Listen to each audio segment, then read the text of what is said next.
नमस्ते साथीहरु, आउँदै गरेको विजय दशमीलाई लक्षित गरेर हामीले चाहिँ आज झट्टपट बनिने पेडाको रेसिपी लिएर यहाँहरुमा आएका छौं। यो पेडा चाहिँ माता भगवतीलाई प्रसादको रूपमा पनि चढाउन सकिन्छ र आगन्तुकहरूलाई पनि खुवाउन सकिन्छ। यसको लागि हामीले लिएका छौं 1 सानो चम्चा घिउ, 1 तिहाई सानो चम्चा लिएका छौं अलैंचीको धुलो, 10-12 वटा काजु लिएका छौं। त्यसैगरी हामीले लिएका छौं 1 कप यो पनिर र हामीले लिएका छौं 1 तिहाई कप यो गुड अथवा सक्खर। सक्खरको मात्रा चाहिँ हजुरहरुको आफ्नो स्वाद अनुसार बढाउन घटाउन सक्नुहुन्छ।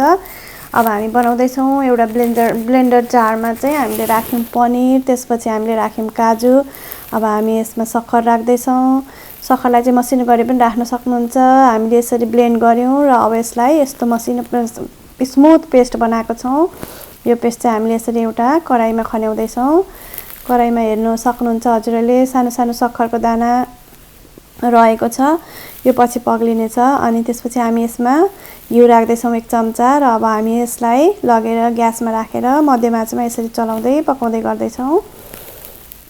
हेर्नुस् त यो पग्लेर आगोले पग्लेर यस्तो भएको छ अनि हामी यसलाई चलाउँदै पकाउँदै गर्छौं। यसलाई चलाउन चाहिँ छोड्नु हुँदैन र यसरी चम्चाले मिचेर हामीले गाठागुठी रहेको सक्खरलाई पनि यसरी पगाल्न गरेछौं र हामीले चलाइ नै राखेका छौं। हेर्नुस् हाम्रो मिश्रण अब सबै सुकेर यस्तो भयो र सुकिसकेपछि चाहिँ यो पाक्यो भन्नेलाई चाहिँ हामीले यसरी थोरै लिएर यसरी हातले गर्दा हातले चलाउँदा चाहिँ डल्लो बनिनु पर्छ। डल्लो बनिसकेपछि चाहिँ यो तयार हुन्छ। हाम्रो तयार भइसकेको छ अनि त्यसपछि चाहिँ अर्को कुरा चाहिँ यसरी डल्लो बनाउँदा चाहिँ यो डल्लो हातमा टाँसिनु हुँदैन।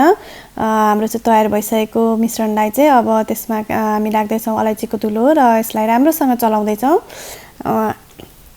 अनि यसलाई हामी सेलाउन छोडिदिन्छौं ग्यास अफ गरेर।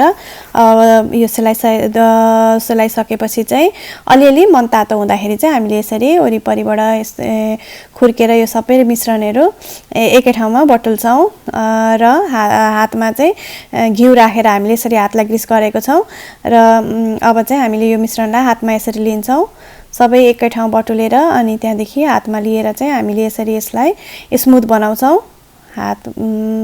हत्केलामा राखेर यसो हेर्नुस् त यसरी रोटीको पिठो जस्तै देखिएको छ हामीले, तर रोटीको पिठो जस्तो यहाँ मुस्नु चाहिँ हुँदैन, यसलाई स्मुथ मात्रै बनाउने हो। त्यसपछि चाहिँ हामीले यो प्लेटमा राख्दै छौं र अब हाम्रो यो डो तयार भइसकेको छ पेडा बनाउनलाई। हामीले चाहिँ आज मिनरल वाटरको बोतलको यो बिर्कोले चाहिँ शेप अथवा डिजाइन दिन लागेको छौं। हजुरलाई जस्तो डिजाइन मन पर्छ जे उपलब्ध छ त्यसैले डिजाइन दिनु होला। हामीले चाहिँ यो एकदमै राम्रो लाएर यो डिजाइन बनाएको छौं। यसरी पनि बनाउन सक्नुहुन्छ हजुरले।